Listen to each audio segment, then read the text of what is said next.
My entitled aunt Tased the bouncer at my child-free wedding. The sound was distinct.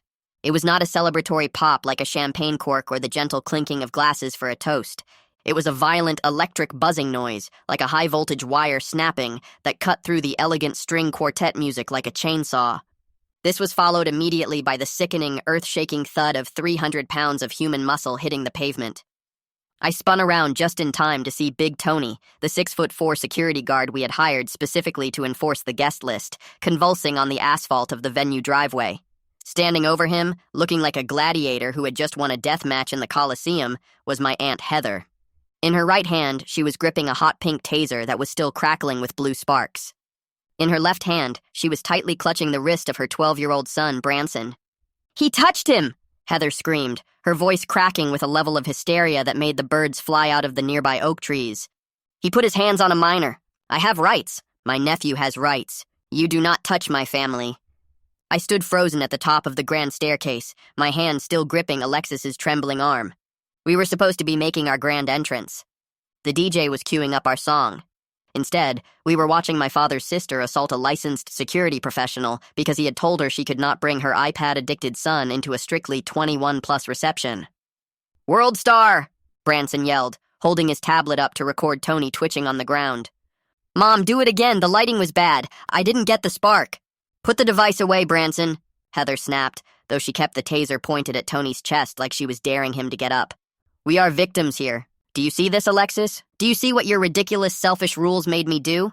You made me protect my cub. This is on your head!" I didn't even have time to process the insanity of the statement before the red and blue lights flooded the venue. We hadn't even called the cops yet. The venue manager must have hit a silent panic button the second he saw Heather reach into her purse. 3 squad cars screeched into the lot, tires smoking, blocking the caterer's van. Officers spilled out with guns drawn, shouting commands over the PA system. "Drop the weapon. Drop it now. Get on the ground." Heather looked at the cops, then at me, and for a split second, I saw the gears turning in her head. She actually thought she could talk her way out of this. She dropped the taser, threw her hands up, and immediately dissolved into fake, heaving sobs. "Thank God you are here," she wailed, pointing a shaking finger at the man she had just electrocuted. "That monster tried to kidnap my son. I had to stop him." My wedding was officially over. The crime scene investigation had just begun. You have to understand the level of psychological whiplash I was experiencing. One minute I was about to eat a $50 a plate scallop risotto, and the next minute I was watching my aunt perform a masterclass in weaponized victimhood in the parking lot of a historic estate. The police officers didn't know Big Tony. To them, he was just a massive, imposing man lying on the ground. And Heather? She was a crying suburban mother clutching her terrified child. She played the optics perfectly. She knew exactly how to trigger the protective instincts of the responding officers. She was shaking, hyperventilating, doing this whole performance where she couldn't even form full sentences because she was just so traumatized. "I told him no," Heather sobbed, grabbing the vest of the nearest officer, a young guy who looked completely out of his depth. "I told him my son has sensory processing issues. I told him we just needed to deliver a gift to my nephew, but he grabbed him. Officer, he grabbed Branson by the neck. He was dragging him toward the maintenance shed. What kind of mother would I be if I didn't stop him?" I stood there, mouth agape, watching this narrative form in real time. It was terrifyingly impressive. She had taken a bouncer doing his job, telling her she couldn't enter, and spun it into an attempted kidnapping scenario within 30 seconds. "That is a lie!" Alexis screamed, breaking her silence. She tried to storm down the stairs, her white dress gathering dirt at the hem, but I held her back. "That is a complete fabrication. He asked for your invitation. You didn't have one." "She is in on it," Heather shrieked, pointing at Alexis. "She hates children. She told everyone no kids allowed because she hates them. She probably told him to do it." "Officer, I want to press charges against the bride for conspiracy." The young officer held up a hand, signaling for silence. "Ma'am, please calm down. We need to get the paramedics to look at the gentleman on the ground." I looked over at Big Tony. 2 EMTs were working on him. He was conscious now, but he looked dazed. His face was pale and he was clutching his chest. A taser shock to a guy his size isn't a joke, especially if he has any underlying heart issues. Seeing him like that, a guy who had been nothing but respectful and professional to us for months of planning, made my stomach turn. I walked down the stairs, my hands up, approaching the sergeant who seemed to be in charge. "Officer, I am the groom. That woman is my aunt. There was no kidnapping."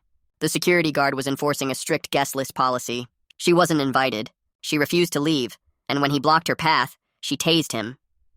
The sergeant looked at me, then at Heather, then at Branson. And this is where the genius of Heather's manipulation truly shined. She didn't argue with me. She didn't scream at me. She just looked at me with these big, wet, betrayed eyes. "Nephew?" she whispered, her voice trembling just loud enough for the cops to hear. "How can you say that? After everything I have done for this family?" "I saved him, honey. I saved your little cousin. Why are you protecting the man who hurt him?" And then she nudged Branson. I saw it. It was a subtle little tap on his shoulder. Branson, who had been busy trying to catch a Charizard on Pokemon Go while his mother was being interrogated, immediately dropped the phone and buried his face in Heather's stomach, letting out a wail that sounded like a dying seal. "He hurt me!" Branson cried, his voice muffled by her blouse. "He squeezed my arm. I want to go home." The sergeant's face hardened. He looked back at me. "Sir, we have a minor alleging physical assault. We have a mother claiming defense of a third party. This is a complicated situation. I need you to step back." Step back? I felt my blood pressure spiking. "Officer, look at the kid. He was playing a game 5 seconds ago. Check his arms. There are no marks." "Step back, sir," the sergeant barked, his hand drifting toward his belt. My mother, who had been watching from the patio in horror, finally rushed down. I thought, finally, the voice of reason. My mom knows Heather is crazy. My mom knows the history. "Officer," my mom said, putting on her best concerned matriarch voice. "Please, it is a wedding. Emotions are high. My sister, she is very protective. I am sure we can resolve this without arrests. Tony is, well, he is a big guy. Maybe it was a misunderstanding. Maybe he bumped the boy." I whipped my head around to look at her. "Mom, are you serious? She tased him. You saw it. You were standing right there." My mom grabbed my arm, digging her nails in, pulling me away from the cops. She hissed in my ear, a low, venomous whisper that nobody else could hear. "Stop it. Stop talking right now. Do you want your aunt to go to jail on your wedding day? Do you want that on your conscience? Do you want Branson to see his mother in handcuffs? Just let it go. We will pay the bouncer extra. Just tell them it was an accident." "An accident?" I whispered back, pulling my arm away. "She brought a weapon, Mom. A pink taser. You don't bring a taser to a wedding by accident." "She is family!" my mom hissed, her eyes pleading. "We do not send family to prison. Fix this." That is the sickness of it, the enabler dynamic. My mom wasn't worried about the man currently getting hooked up to an EKG machine.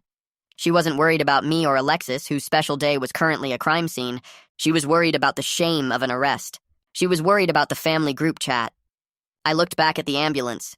They were loading Tony onto a stretcher. He locked eyes with me for a second. He didn't look angry. He looked disappointed. He looked like a guy who realized he had taken a bullet for people who didn't deserve it. I made a choice right then. The keep the peace gene died with my generation. I walked back to the sergeant. "Officer, I want to make a formal statement. I saw the entire thing. There was no kidnapping. There was no physical contact initiated by the security guard. My aunt produced a weapon from her purse and discharged it unprovoked. I want that on the record." Heather gasped. "You little traitor. After I changed your diapers." "And," I continued, ignoring her, "the venue has security cameras covering the driveway. I want that footage pulled immediately before anyone tries to delete it." The color drained from Heather's face. The sergeant looked up at the camera dome on the light pole above us. "Is that right?" "Yes," I said. "And my cousin, the victim? Ask him what he is playing. Ask him if he caught the Charizard." The sergeant looked down at Branson, who had pulled his phone back out because the crying bit was boring him. "Hey, buddy," the officer said gently. "What level are you on?" "Level 42, Branson said, forgetting to be traumatized for a split second. "But the Wi-Fi here sucks. Can I get the password?" The silence that followed was deafening. The traumatized victim was worried about bandwidth. "Ma'am," the sergeant said, turning back to Heather, his tone completely different now. Cold, professional. "I am going to need you to step over to the vehicle. We are not done here." Heather glared at me with pure, unadulterated hatred. It wasn't the look of a family member. It was the look of a predator realizing the prey had bitten back. "You ruined this family!" She spat at me as the officer guided her away. "You chose a stranger over your own blood. I hope you are happy." I watched them put her in the back of the cruiser. Not arrested yet, just detained for questioning. But the damage was done. Half the guests were staring from the balcony. The vibe was dead. The music had stopped. I walked back up the stairs to Alexis. She was sitting on a bench, holding her head in her hands. "Is he okay?" she asked, meaning Tony. "He is alive," I said, sitting next to her. "But I think we are going to need a new bouncer." "I don't want a new bouncer," Alexis whispered, looking up at me with mascara running down her face. "I want a new family." I didn't have an answer for that, because looking at my mom, who was currently sobbing into her phone, likely calling my grandmother to spin the story, I realized we didn't just have a wedding problem. We had a war on our hands, and Aunt Heather had just fired the opening shot. The reception inside the venue felt less like a celebration of love and more like a wake for a distant relative nobody really liked. The DJ, bless his heart, was trying to salvage the vibe. He was playing September by Earth, Wind and Fire, but nobody was dancing. How could they? Everyone had just watched the groom's aunt get put in the back of a police cruiser after electrocuting a man the size of a vending machine. The visual of Big Tony twitching on the asphalt was burned into everyone's retinas. It is hard to do the cha-cha slide when you are wondering if you just witnessed a felony. Alexis and I sat at the sweetheart table, our uneaten dinner growing cold in front of us. She was staring at a floral centerpiece like she wanted to set it on fire with her mind. Her makeup was fixed, mostly, but her eyes had that hollow 1,000-yard stare of a bride who knows her perfect day is going to be a cautionary tale on Reddit for the next decade. "Eat something," I whispered, nudging her gently. "The catering costs $6,000. We should at least eat the shrimp." "I am not hungry," she said, her voice flat. "I am waiting for the other shoe to drop. People like your aunt, they do not just go quietly into the night.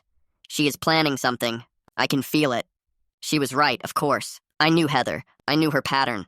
When Heather gets caught, she doesn't apologize. She escalates. She finds a way to become the victim of her own crime.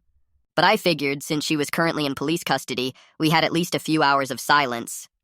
I was wrong. I was so incredibly wrong. My phone, which I had left face down on the table to be present in the moment, started vibrating. Not a text or a call. It was a continuous, rhythmic buzzing. It was vibrating so hard it was slowly walking across the tablecloth toward the butter dish. Then Alexis's phone lit up. Then my best friend's phone at the next table. Then I saw a ripple effect go through the room. Guests were pulling out their devices, frowning, whispering, and looking up at us with expressions ranging from pity to horror. "What is it?" Alexis asked, panic rising in her voice. "What is happening?" I grabbed my phone. I had 74 notifications. All from Facebook, all in the last 10 minutes. I opened the app, and there it was. The nuclear bomb. Heather hadn't just sat in the back of the cop car. She had kept her phone, and she had gone live.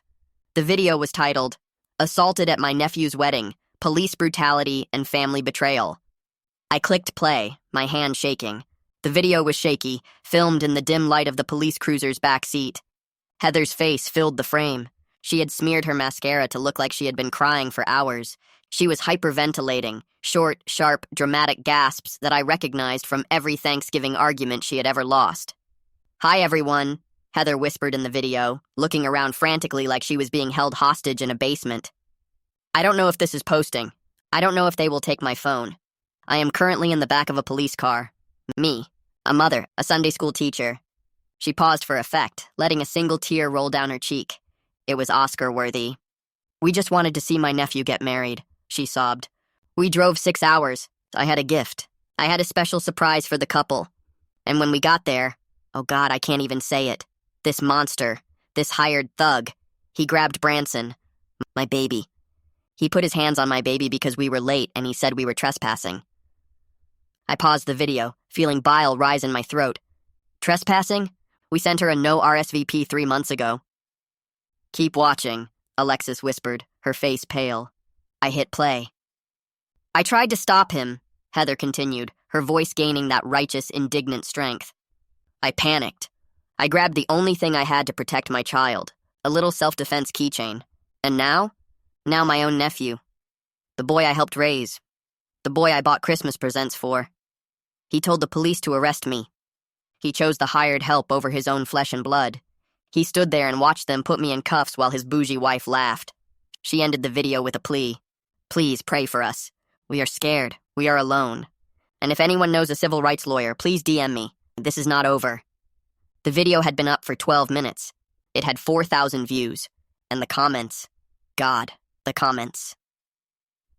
Susan M. Oh my God, Heather! Are you okay? This is disgusting. Who treats family like that?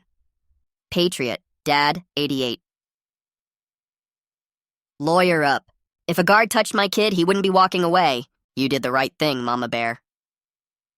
Jessica loves wine. I bet the bride is a bridezilla. I can see it now.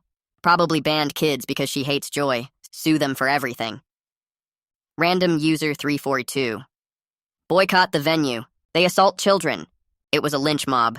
A digital lynch mob formed in real time, based entirely on the lies of a woman who was currently being processed for felony assault with a deadly weapon. She had weaponized the internet's lack of context. She knew that mother protects child from security guard plays better than entitled woman Tased bouncer because she can't follow rules. She is destroying us, Alexis said, scrolling through the comments. Look at this. People are finding the venue's page. They are leaving 1-star reviews. Don't get married here if you want your kids to be safe. The owner is going to sue us. As if summoned by the fear, the venue manager, a woman named Linda who had been nothing but sweet for a year, walked up to our table. She didn't look sweet anymore. She looked like a liability lawyer in a blazer. We have a problem, Linda said, holding up her iPad. My social media manager just called. We are getting death threats. People are calling the front desk asking why we employ child abusers. I need you to issue a statement immediately clarifying the situation, or I'm going to have to shut this reception down right now for safety reasons. Shut it down? I stood up. Linda, we paid 20 grand for this night. You can't just kick us out because my aunt is a liar. I have staff to protect, Linda snapped. I have a 19-year-old hostess crying in the kitchen because someone called and said they were coming down here to free the mom. This is a security risk. You have 20 minutes to fix this narrative, or the lights go up and the music stops. She walked away, leaving us in a stunned silence. And then, the final blow. My mother appeared. She had been crying, but not for us. She walked up to the table, phone in hand, looking at me with pure disappointment. Look what you did, she said, shoving the phone in my face. It was the video. Look at the comments, son. Everyone thinks we are monsters. Everyone thinks we abuse children. We? I laughed, a harsh, hysterical sound. Mom, she tased a guy. She is the monster. Why are you mad at me? Because you let them take her, Mom hissed. You could have told the cops it was a misunderstanding. You could have de-escalated. But no, you had to be right. You had to stand on your high horse, and now look, the whole town is talking about us. Grandma is having chest pains because her friends are calling her asking why Heather is in jail. You broke this family tonight. It was a masterclass in gaslighting. In her mind, the person who called the police on the crime was more guilty than the person who committed the crime. The shame of the public exposure was worse than the violence of the act. I didn't break anything, I said, my voice shaking with rage. I just refused to glue it back together for you. Again. Well, you better fix it, Mom said, turning to walk away.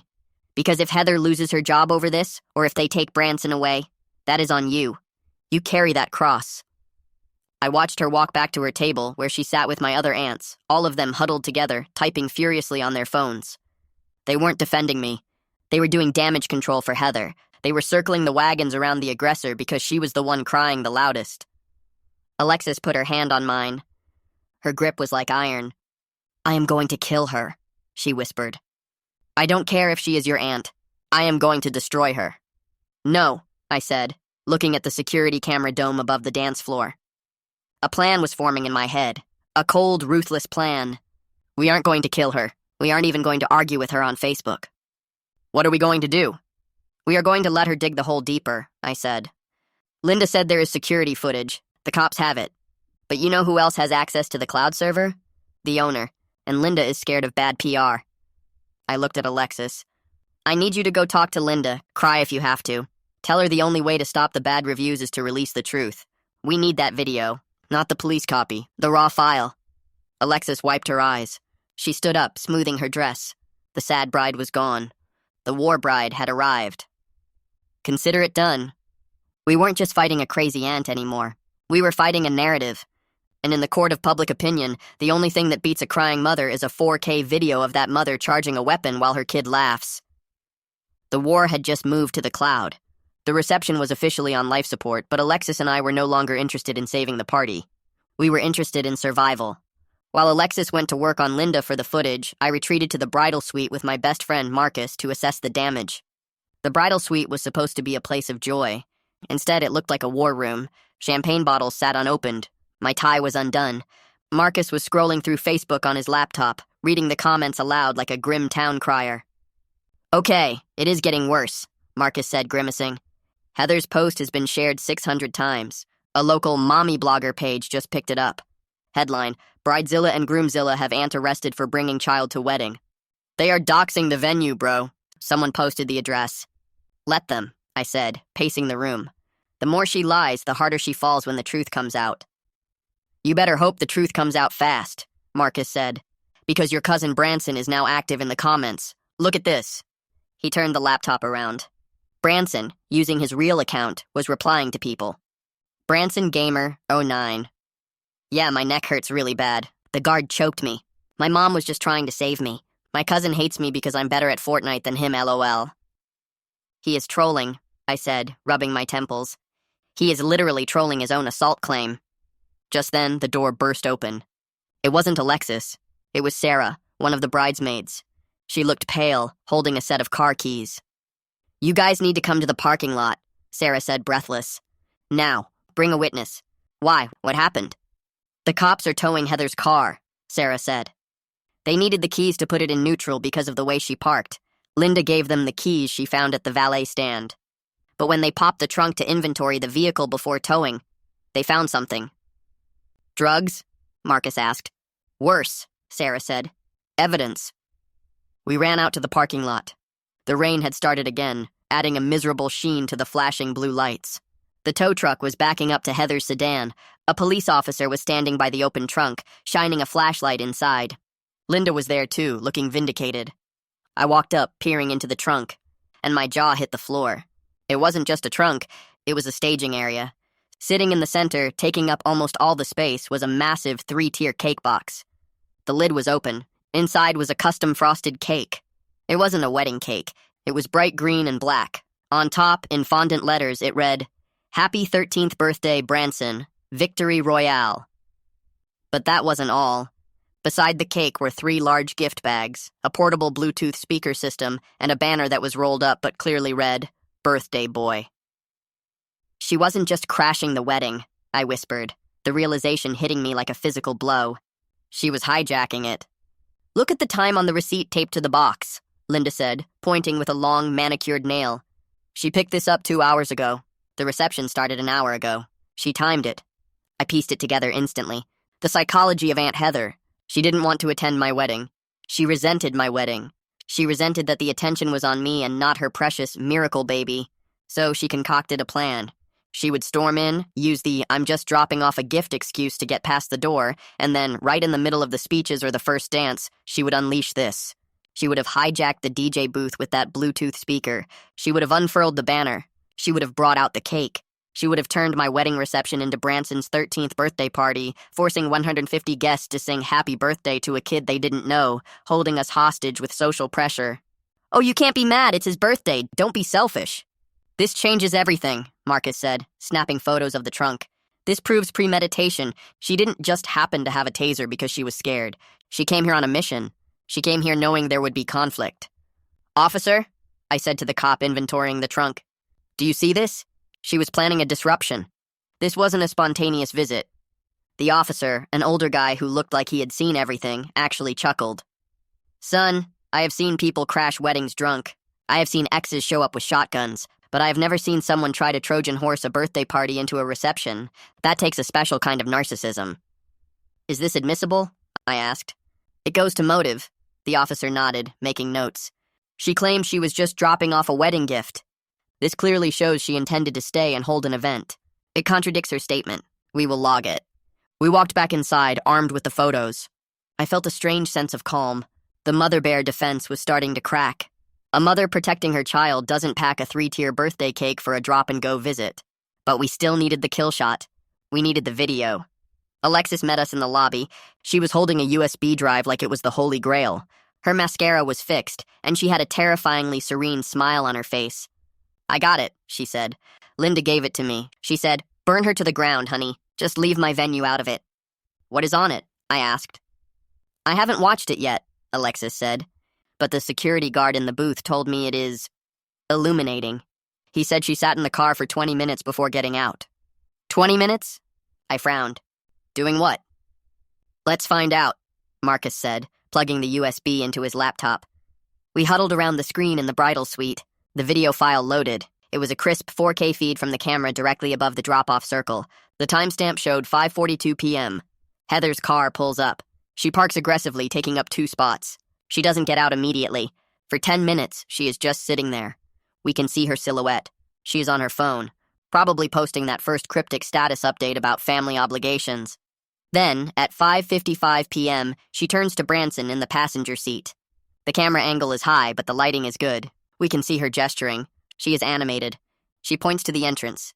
She points to the trunk. She points to Branson's face. Then, she reaches into her purse. She pulls out the pink taser.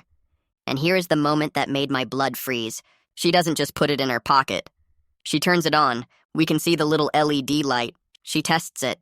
A spark flares in the cabin of the car.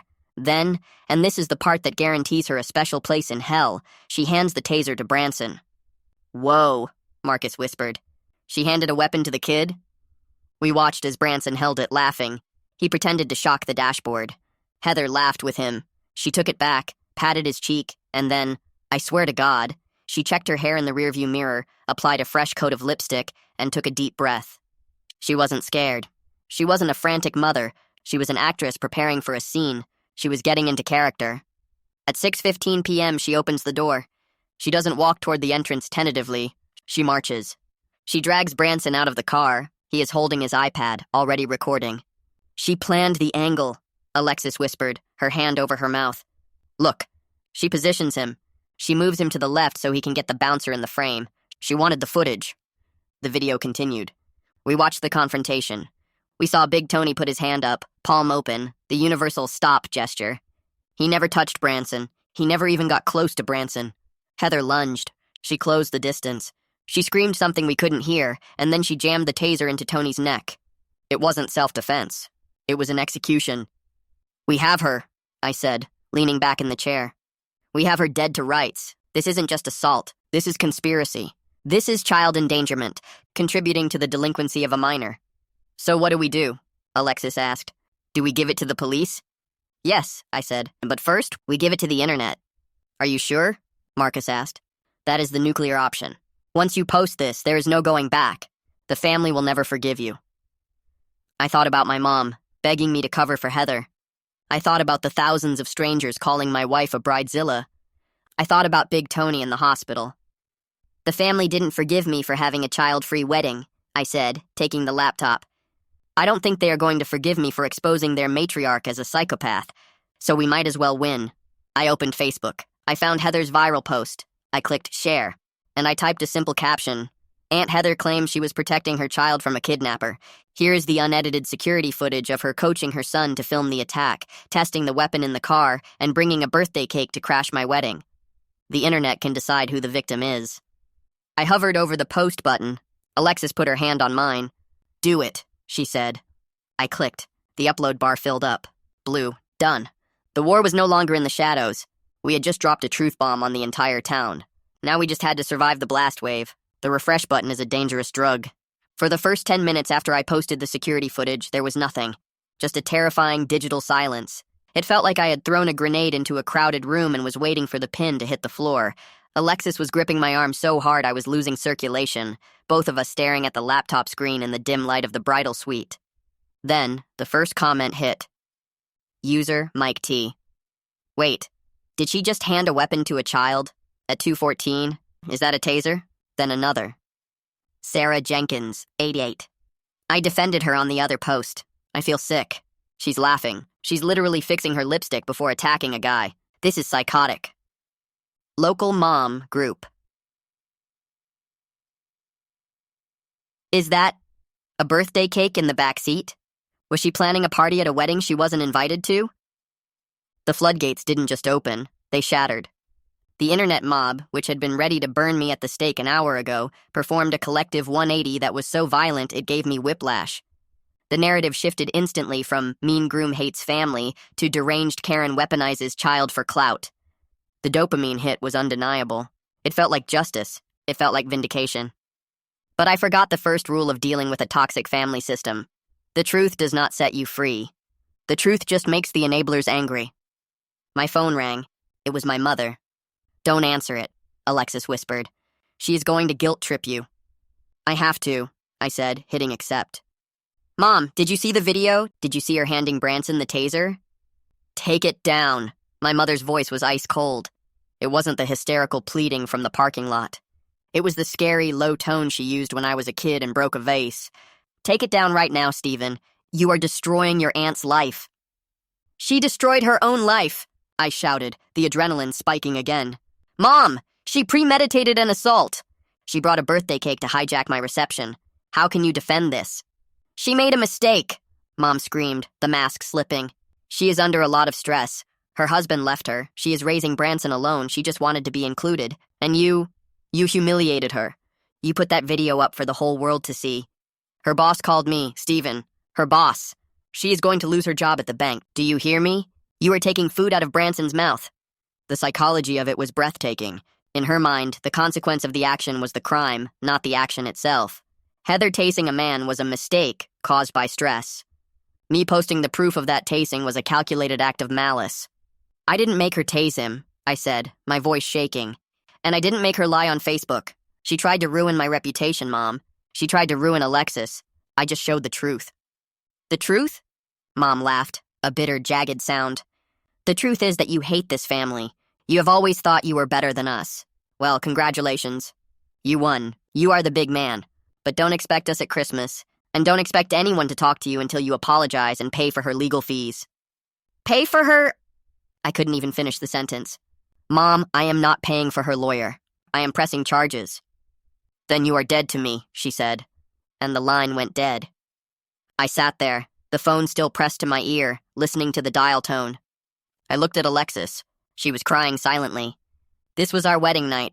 We weren't consummating our marriage. We were mourning the death of my entire family tree. She chose her, I whispered. She saw the video, saw the weapon, saw the malice, and she still chose her. Narcissists protect their own, Marcus said from the corner, closing his laptop. Your mom needs Heather to be the victim so she can be the savior. You took that away from her. But the nightmare wasn't over, not even close. Because while my mom was playing the guilt card, Heather was playing the legal card. An hour later, as the reception was winding down, a somber affair where the remaining guests whispered in corners and drank heavily, I got a notification. Not a text, an email. Subject, cease and desist, intent to sue, Heather Miller. I opened it. It wasn't from a lawyer. It was written by Heather herself, but clearly using a legal Zoom template she had frantically filled out. To Stephen Miller and Alexis Miller. You are hereby notified to immediately remove the illegally obtained surveillance footage posted to the Facebook platform. This footage was recorded without my consent in a private vehicle, expectation of privacy, and has been edited to frame me in a false light. Furthermore, I am preparing a lawsuit against you and the venue for unsafe premises, negligent security, and defamation of character. The security guard, Tony, aggressively approached my vehicle, causing me to enter a fight-or-flight state due to my diagnosed PTSD. Your refusal to accommodate my child's sensory needs directly led to this medical episode. Settlement demand. $50,000 for emotional distress, immediate removal of all videos, and a public apology admitting fault. If these demands are not met within 24 hours, I will own everything you have. Sincerely, Heather. I stared at the screen. She was doubling down. She wasn't sorry. She wasn't ashamed. She was convinced that she was the victim of a conspiracy. She had twisted the narrative in her head so thoroughly that she genuinely believed the security guard aggressively approached her, even though the video showed him standing still while she marched 30 feet to attack him. She is delusional, Alexis said, reading over my shoulder. Expectation of privacy? She was in a public parking lot, and she posted about it first. It doesn't matter if she wins, I said, realizing the strategy. She wants to bleed us. She knows we spent our savings on the wedding. She knows we can't afford a prolonged legal battle. She is trying to scare us into dropping the criminal charges. Is it working? Alexis asked. I looked at the email, then I looked at the comments on my post. The internet detectives were digging deeper. They were finding Heather's old posts. They were finding her LinkedIn. They were finding the cracks in her armor. No, I said. It's not working, because she made one critical mistake. What? She mentioned Branson's sensory needs again, I said, pointing to the email. She keeps using him as a shield. She claims he was terrified. She claims he has sensory issues that required him to be there. I pulled up the security footage again. I zoomed in on Branson in the passenger seat. Look at him, I said. He isn't scared. He is laughing. He is holding the iPad like a director. And look at his lips moving right here. I pointed to the timestamp 6:14 p.m., right before they got out of the car. He isn't having a sensory episode, I said. He is talking to someone. He is wearing an earbud. So, I said, a cold realization washing over me. He was on a call. Or a chat. Kids that age, they live on Discord. They stream everything. I turned to Marcus. You said your little brother plays Fortnite with Branson sometimes, right? Yeah, Marcus said. Why? Call your brother, I said. Ask him if Branson was online tonight. Ask him if he was in the squad voice channel. Marcus pulled out his phone. He dialed his brother, putting it on speaker. Yo, Marcus? His brother answered, sounding like he just woke up. Hey, Tyler. Weird question. Was Branson online tonight? Branson? Tyler laughed. Dude, yeah. He was legendary tonight. He was streaming from his mom's car. He said they were going to raid a wedding. Why? My heart stopped. Did he record it? Record it? Tyler laughed again. Bro, he was live streaming it to the server. He bet us 50 V-bucks that his mom would tase the guy. He said, watch this. My mom is gonna go full Karen mode. It's gonna be lit. The whole chat has the clips. I looked at Alexis. The color returned to her cheeks. A smile, sharp and dangerous, spread across her face. Get the clips, I told Marcus. Get every single screenshot. Get the audio logs. Heather thought she could hide behind a fake medical diagnosis and a legal threat. She thought she could spin a story about a scared mother and a traumatized child. But she forgot the one variable you can never control. The snitch. Branson hadn't just filmed the assault. He had gamified it. He had bet on it. And in doing so, he had just handed us the evidence to put his mother away for a long, long time. Send the reply to her email, I told Alexis. What should I say? Just 2 words, I said. See attached. The sun was coming up over the venue, casting long golden shadows across the empty parking lot where Big Tony had fallen. Alexis and I hadn't slept. We were running on adrenaline, stale wedding cake, and the grim satisfaction of knowing we were holding a royal flush. Marcus had come through. His brother Tyler had sent us a zip file labeled Branson Discord Logs Wedding Raid. It was a digital smoking gun. It wasn't just evidence. It was a psychological autopsy of my aunt's parenting. We sat in the hotel lobby, plugged into the Wi-Fi, dissecting the files. Okay, listen to this, Marcus said, clicking an audio file. It was Branson's voice, crystal clear, recorded through his earbud microphone. Timestamp, 5:50 p.m., 10 minutes before the attack. Branson. Yo, chat, are you watching? Mom is putting on the lipstick. That means it's go time. She's so mad right now. She says we're gonna clear the path. If she uses the zapper, you guys owe me 50 bucks. No cap. Unknown voice, Discord friend. No way she actually does it. Your mom is all talk. Branson. Bet? Watch. She promised me the new battle pass if I cry when the cops come. She said, just act scared, Branson, and you get the bundle. She's crazy, bro. This is gonna be viral. I felt a chill run down my spine. It was one thing to suspect Heather had coached him. It was another thing entirely to hear a 12-year-old casually discussing his mother's bribery for emotional manipulation like it was a side quest in a video game. She promised him a battle pass, Alexis whispered, staring at the screen. She bribed her son to fake trauma so she could commit assault. It gets worse, Marcus said, opening a folder of screenshots. These were the text chats from the server during the incident. Branson, Gamer, Zone 9. LOL. He fell so hard. Did you see him twitch? Mom is screaming at the cops now. Acting mode, on. GTG Crybarb. User X.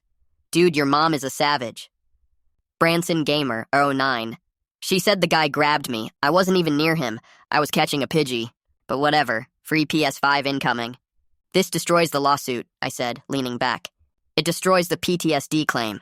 It destroys the fear for her child defense. It proves she premeditated it, incentivized him to lie, and that he was never in any danger. But it also destroys Branson, Alexis said quietly. Stephen, he is 12. If we release this, the internet will eat him alive. He is a kid mimicking his toxic mother. Does he deserve to be doxxed? I looked at the transcript. Acting mode, on GTG Cryburb. He isn't innocent, Alexis, I said. He is 12, not 2. He knew exactly what he was doing. He bet money on a man getting electrocuted.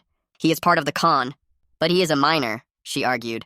Legally, we can't post his face or voice without consent. We could get in trouble. We don't have to post it publicly, I said, a plan forming. We just have to show it to the one person who can stop this lawsuit. Who? Heather's lawyer. I knew Heather didn't have a real lawyer yet. The email was a template, but she would find one. Some ambulance chaser would see the viral post and think, payday. We needed to nuke that possibility before it started. We are going to the police station, I said, standing up. We are handing this over to the detective, and then we are sending a copy to my mother. Your mother? Alexis asked. She hung up on you. She said you were dead to her. Exactly, I said. She thinks I am the villain. She thinks I am persecuting a helpless mother. I need to show her exactly who she is defending. I need her to hear her precious grandson laughing about faking tears for V-Bucks. If that doesn't break the spell, nothing will. We drove to the station. The detective, a tired-looking woman named Miller, no relation, thankfully, looked at the Discord logs with a mixture of disgust and resignation. You realize, Detective Miller said, tapping the desk, that this upgrades the charges? This is solicitation of a minor to commit fraud, making a false police report, conspiracy. Your aunt isn't looking at probation anymore. She is looking at state time. Do it, I said without hesitation. File it all. And the kid? She asked. He needs help, I said. Real help. Not the kind his mother gives him. Maybe a wake-up call from a juvenile judge is what he needs. We left the station and drove to my parents' house. It was Sunday morning. The driveway was full of cars. My aunts were there. It was a war council. They were probably inside planning the next social media blast, drafting the GoFundMe for Heather's legal defense fund. I walked up to the door, Alexis by my side. I didn't knock. I used my key. The living room went silent as we walked in. My mom was sitting on the couch, holding a tissue. Aunt Heather wasn't there, likely still being processed or hiding at home, but her sister, Aunt Karen, yes, really, stood up immediately. You have some nerve coming here, Karen spat. After what you did, get out. I am leaving in 5 minutes, I said, my voice steady. But first, you are going to listen. We don't want to hear your lies, Mom shouted, standing up. You humiliated this family. Shut up, Mom! I yelled, my voice cracking. It was the first time I had ever yelled at her like that. The room froze. Just shut up and listen. I pulled out my phone. I connected it to the living room TV via Bluetooth. You think Heather is a victim, I said, looking around the room at the hostile faces of my family. You think she was protecting Branson. You think Big Tony hurt him? We know he did, Karen yelled. Branson said so. He was traumatized. Was he? I pressed play on the audio file. Branson's voice filled the living room, loud and clear. She promised me the new battle pass if I cry when the cops come. She said, just act scared, Branson, and you get the bundle. She's crazy, bro. My mom's face went slack. Karen froze mid-gesture. Then I swiped to the next screenshot, displaying it on the big screen. Branson Gamer 09. LOL, he fell so hard. Acting mode on GTG cry, barb. The silence in the room was heavier than the bouncer had been. It was suffocating. I watched the cognitive dissonance wash over my mother's face. She was trying to find an excuse, trying to find a spin, but there was nowhere to go. Her grandson, the innocent lamb, was on tape admitting it was a performance for video game currency. That's, Mom stammered. That sounds like AI. People can fake voices now. It is from his Discord account, Mom, I said. The police have verified it. They have the IP address. It came from Heather's car. It is real. I disconnected the phone. Heather didn't just ruin my wedding, I said, looking my mother in the eye.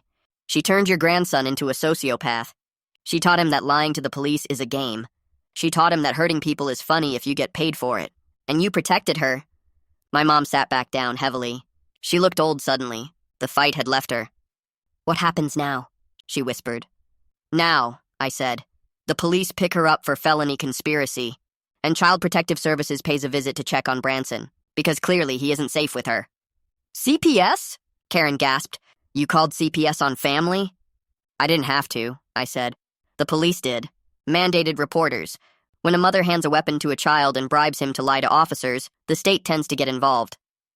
I took Alexis's hand. We are done, I said.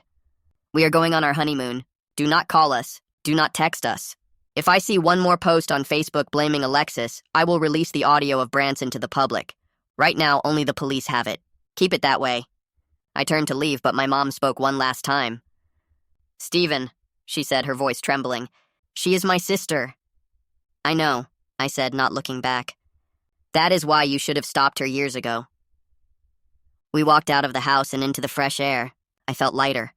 The toxic cord had been cut. It was messy, it was painful, and it was tragic. But it was done. Did you mean it? Alexis asked as we got into the car. About releasing the audio to the public? I hope I don't have to, I said. But with Heather, you always have to keep one bullet in the chamber. And I was right. Because as we drove away, my phone pinged. A notification from Facebook. Heather had posted again. Update. My nephew came to my mother's house to threaten us. He is claiming he has fake audio recordings. Do not believe the deep fakes. He is working with hackers to frame my son. The devil is working hard, but I am working harder.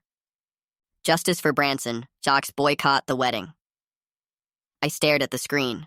She wasn't stopping. She was escalating. She was claiming deep fakes now. I looked at Alexis. She looked at me. Post it, Alexis said. Burn it down. I opened the file. I uploaded the audio. Caption. My aunt thinks her son's Discord logs are deep fakes. Here is Branson admitting he was bribed with Fortnite skins to fake a panic attack. Judge for yourself. I hit post. The final battle had begun, and this time, there would be no survivors. The internet is a fickle beast, but it has a very specific appetite for justice. When I posted the audio of Branson bragging about faking his trauma for V-Bucks, the reaction was immediate and nuclear. The Justice for Branson hashtag that Heather had tried to start was hijacked within an hour. It was replaced by memes of Branson's face superimposed on Oscar awards and comments like, acting mode, on GTG jail Barb. We sat in the airport lounge, waiting for our flight to Cabo, watching the notifications roll in. It should have been over. The court of public opinion had rendered a verdict. Guilty. Gross. Cringe. We won, Alexis said, sipping a mimosa, though her hand was still shaking slightly. She can't spin this. Her own kid admitted it on tape. You would think so, I said, scrolling through Heather's page. She hadn't deleted the post. She hadn't apologized. In fact, she had gone radio silent. No new statuses, no frantic live streams, just a terrifying digital void. Silence is worse, I muttered. Heather is never silent unless she is reloading. And then, just as they called our boarding group, my phone rang. An unknown number. Hello, Mr. Miller? A voice, slick and oily, slid through the speaker. This is Arthur P. Jenkins. I am representing your aunt, Ms. Heather Miller, in the matter of her pending civil litigation against you. I froze. Civil litigation? You mean the made-up lawsuit she threatened in an email? There is nothing made up about the summons being served to your residence as we speak, Jenkins said. He sounded like the kind of lawyer who advertised on bus benches next to cash for gold signs. We are filing for damages related to unsafe premises, defamation of character, and, this is the big one, son, violation of labor laws regarding unpaid employee safety. Employee? I laughed, loud enough that people at the gate turned to look. She was an uninvited guest who crashed the wedding. She wasn't an employee. According to my client, Jenkins continued smoothly, she was present at the venue in the capacity of an event coordinator, tasked with delivering essential supplies. Specifically, a catering supplement in the form of a specialty cake. She was injured in the line of duty while attempting to perform these duties. The venue failed to provide safe access, and you, as the contracting party, failed to ensure the safety of your staff. I had to hand it to her. It was psychotic, but it was brilliant. By claiming she was there to work, to deliver the cake, she was trying to bypass the trespassing charge and pivot to a workplace injury claim. She was trying to turn the tasing into a workers' comp issue. That is a lie, I said, my voice dropping to a dangerous whisper. She wasn't hired. She wasn't asked to come. She was smuggling a birthday party into my reception. That is for a jury to decide, Jenkins said. And juries, well, they can be unpredictable. Especially when they see a single mother with a neck brace, yes, she is wearing one now, going up against a nephew who publicly shamed her child on the internet. What do you want? I asked, cutting to the chase. We want a settlement, Jenkins said. $50,000, a public retraction of all videos, and, this is non-negotiable, you drop the criminal complaint regarding the assault. You tell the DA it was a misunderstanding. You do that, and the lawsuit goes away. We sign an NDA. Everyone moves on. And if I don't? If you don't, Jenkins lowered his voice, We proceed with discovery. We subpoena your wife. We subpoena your mother. We drag this out for 2 years. We make sure every time someone Googles your name, the first result is defendant in child endangerment lawsuit. Do you want that hanging over your career? Do you want that stress on your new marriage? I looked at Alexis. She was watching me, terrified. She knew. She could tell by my face that the nightmare wasn't over. I will see you in court, I said. And tell Heather to save the neck brace receipt. She is going to need it for the fraud charges.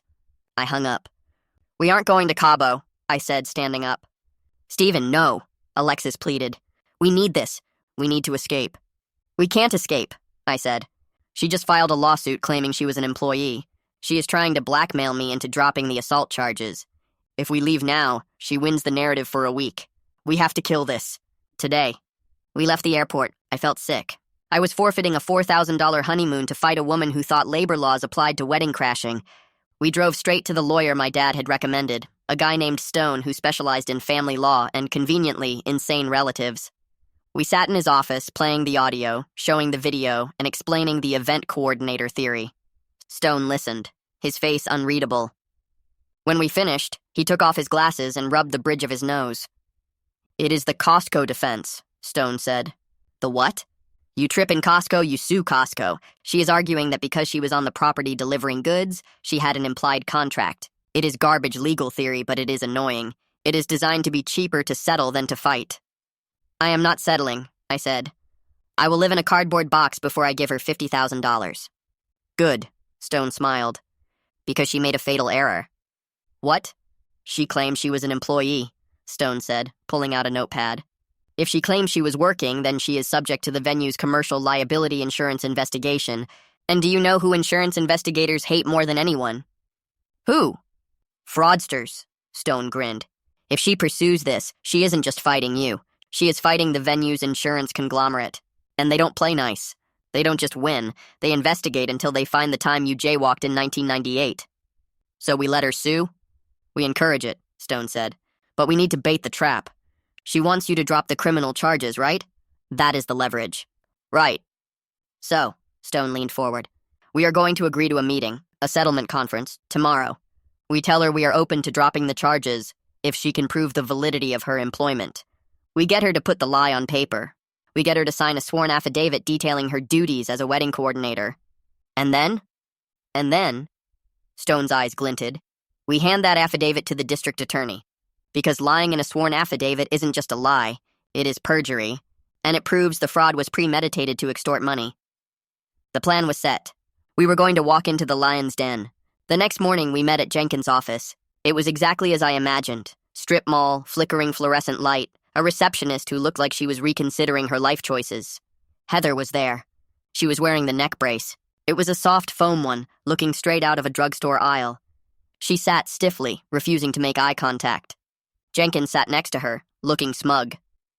Smart decision, Jenkins said, sliding a document across the table. This is the settlement agreement.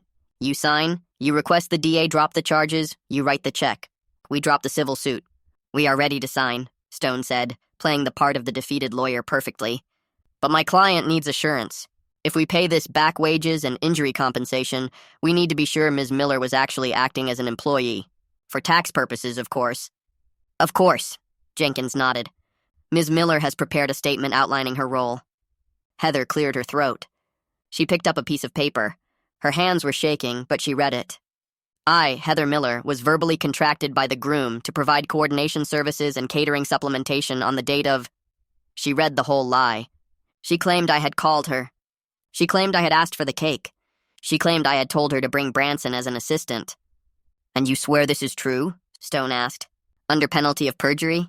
I do, Heather said, signing the paper with a flourish. I just wanted to help. And look what happened to me. She touched her neck brace dramatically. Excellent, Stone said. He took the paper. He didn't sign the check. He didn't sign the settlement. He just folded the affidavit and put it in his briefcase. What are you doing? Jenkins asked, his smile faltering. Where is the check? There is no check, Stone said, standing up. But I will be delivering this signed confession of perjury and attempted extortion to the district attorney's office within the hour. Excuse me? Jenkins stood up, his face turning red. You can't do that. That is privileged settlement negotiation. Not when it is used to further a crime, Stone said coldly. Your client just signed a document claiming a contract that never existed to extort money from a victim of assault. That is a new felony, counselor. I believe they call it litigation fraud. Heather looked at Jenkins. What does that mean? Arthur, what is he saying? It means, I said, looking my aunt in the eye, that you just signed your own arrest warrant. Again. You tricked me! Heather screamed, standing up and ripping the neck brace off in her fury. She threw it on the table. You little snake, I was trying to save you. I was trying to give you a way out. You took the brace off, Alexis noted dryly, pulling out her phone. I guess the neck pain is gone? Heather froze. She looked at the brace on the table. She looked at us. Get out, she shrieked. Get out of my lawyer's office. Gladly, I said. See you in court, Auntie. And this time, bring a toothbrush. You are going to need it. We walked out to the parking lot. I felt the first real breath of air I had taken in 3 days. We hadn't just defended ourselves. We had baited her into committing a crime on paper, in front of witnesses. She is done, Stone said, unlocking his car. The DA will have a field day with this. The fake employee scheme is classic fraud. But as we got into our car, my phone buzzed. It was a text from Big Tony, the bouncer. Tony, hey man, just got served papers. Your aunt is suing me personally for assault of a minor. She wants $100K, and she's subpoenaing the venue security footage, but she says she has a witness who saw me hit the kid. She has a witness? I read the text aloud. Who? Then another text came through, a screenshot of a Facebook post from my mother. Mom. It breaks my heart to speak against my own son, but the truth matters. I was there. I saw the guard grab my grandson. Heather acted in defense. I will testify to this in court. Family protects family. My stomach dropped.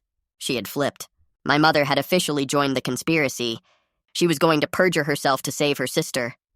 We have to go to trial, I whispered. We can't just settle this with the DA. We have to do it in open court. We have to impeach my own mother on the stand. Can you do that? Alexis asked. Can you destroy your mom to save the bouncer? I looked at the text from Tony, the guy who was just doing his job. The guy who took a taser for me. Yes, I said. I can. The courtroom smelled like floor wax and old lies. I sat at the prosecution table next to the district attorney, a sharp-eyed woman named Patterson who had taken one look at the Discord logs and decided to make this case her personal crusade. Behind me, the gallery was a war zone. On the left side, Alexis, Big Tony, looking uncomfortable in a suit that was too tight in the shoulders, and a few of our friends. On the right side, my entire family. My aunts, my cousins, and sitting right in the front row, looking like a grieving Madonna, was my mother. She wouldn't look at me.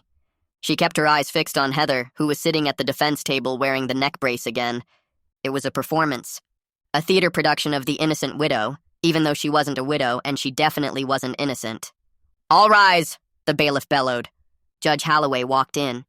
He was an older man with a face carved out of granite and a reputation for having zero patience for nonsense. He looked at the packed courtroom, then at Heather's neck brace, then at the massive stack of evidence files on the DA's desk. We are here for the matter of the state versus Heather Miller, Judge Holloway said, his voice booming. Charges include felony assault with a deadly weapon, conspiracy to commit fraud, filing a false police report, and solicitation of a minor to commit a crime. Defense, are you ready? We are, Your Honor. Jenkins stood up, adjusting his cheap tie. And we intend to prove that my client acted in defense of a minor child, a heroic act that has been twisted by a vindictive nephew. The trial began, and it was brutal. The prosecution opened with the security footage. We watched it on the big screens, the car pulling up, the 20-minute wait, the lipstick application, the handoff of the taser to Branson, the lunge, the strike. The courtroom was silent. You could hear a pin drop. It is one thing to hear about an assault. It is another to see a woman casually check her hair in a rearview mirror seconds before electrocuting a man. But Jenkins was slick. He tried to spin it. Objection! Jenkins shouted during the cross-examination of the lead detective. The footage has no audio. You cannot hear the threats being made by the security guard. You cannot hear the racial slurs he hurled at the child. There were no slurs, the detective said calmly. We interviewed witnesses. Witnesses employed by the venue, Jenkins countered. Biased witnesses! But we have an eyewitness who is unimpeachable. A grandmother, a pillar of the community. Jenkins called my mother to the stand. I felt like I was going to throw up. I watched my own mother walk past me, her heels clicking on the floor. She took the oath. Do you swear to tell the truth, the whole truth, and nothing but the truth? I do, she whispered. Mrs. Miller, Jenkins began, his voice soft. Where were you when the incident occurred? I was on the patio, Mom said, her voice trembling, overlooking the driveway. And what did you see? Mom took a deep breath. She looked at Heather, who gave her a tiny, encouraging nod. Then she looked at me. And for a second, I saw the conflict in her eyes. I saw the fear. But then, the programming took over. The family-first brainwashing that had kept our dysfunction alive for decades. I saw that man. She pointed a shaking finger at Big Tony. I saw him grab my grandson, Branson. He grabbed him by the throat. He lifted him off the ground. Branson was screaming. Heather. She just reacted. She was trying to save him. Any mother would have done it. A gasp went through the courtroom. It was a lie. A bold, verifiable, under-oath lie. Thank you, Jenkins said, looking triumphant. No further questions. D.A. Patterson stood up. She didn't look angry. She looked like a predator who had just watched a gazelle limp into a trap. Mrs. Miller, Patterson said, walking toward the witness stand. You say you were on the patio? Yes. And you were watching the driveway? Yes. I saw the whole thing.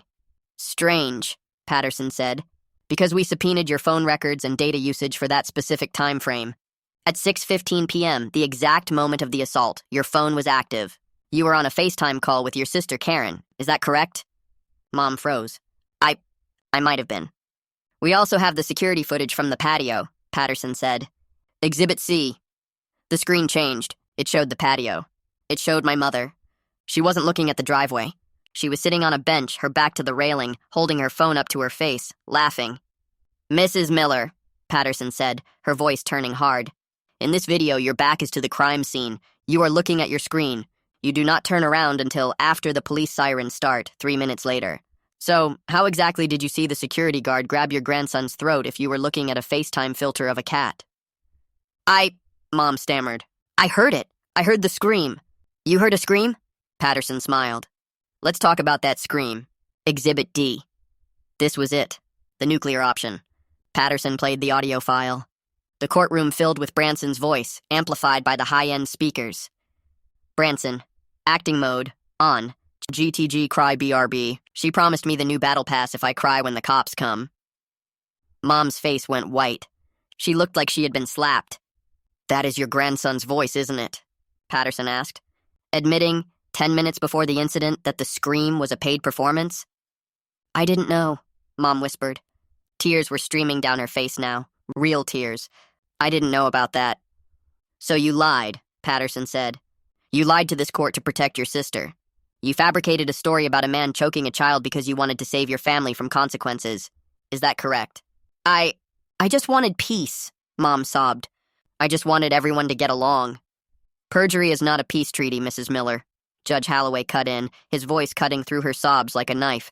Step down, and do not leave the building. I will determine if you are to be held in contempt after I finish with your sister. Mom stumbled off the stand. She didn't go back to her seat. She walked straight out the back doors, sobbing. My family in the front row looked shell-shocked. The narrative had collapsed. Jenkins tried to salvage it. Your Honor, the child's internet chatter is irrelevant. It is bravado. It doesn't disprove the mother's state of mind. State of mind? Judge Holloway leaned forward. Mr. Jenkins, your client signed an affidavit yesterday claiming she was an employee of the venue. The prosecution has provided that document. Did you advise your client to commit perjury to manufacture a workers' compensation claim? Jenkins turned pale. I was misinformed by my client regarding her employment status. So she lied to you too? The judge looked at Heather. Ms. Miller, stand up. Heather stood up. She wasn't crying anymore. She looked small. The Karen energy was gone. She was just a woman in a fake neck brace realizing the manager wasn't coming to help her. I have seen enough, Judge Holloway said. The video evidence clearly shows premeditation. The digital evidence proves conspiracy with a minor. The testimony of your own sister was proven to be false. You weaponized a child, you assaulted a man doing his job, and then you tried to manipulate the legal system to profit from it. He banged his gavel. I find the defendant, Heather Miller, guilty on all counts. Bail is revoked immediately. Sentencing will be set for next Tuesday, but I am advising you to pack for a long stay. And as for the civil suit against Mr. Miller and the security guard, dismissed with prejudice. And I am ordering you to pay the legal fees for the defendants. 2 bailiffs moved in. Heather didn't scream this time. She didn't fight. She just looked at me. "Stephen," she whispered as they cuffed her. "Who is going to take care of Branson?" "The state," I said, standing up. "Because you clearly can't." I watched them march her out. The family side of the gallery was silent. Aunt Karen looked at me with pure hatred, but she didn't say a word. She knew she was next if she tried anything. Big Tony leaned over and tapped my shoulder. "Did that just happen?"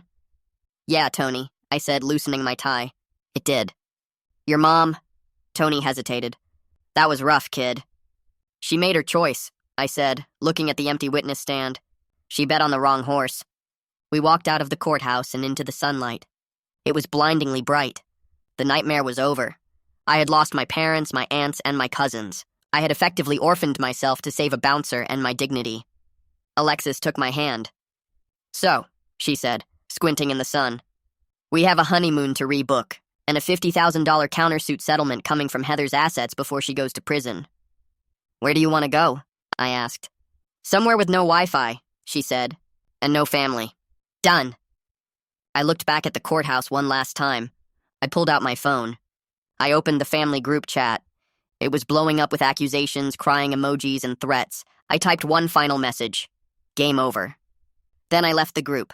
I blocked the numbers, and for the first time in my life, I was truly, completely, wonderfully free.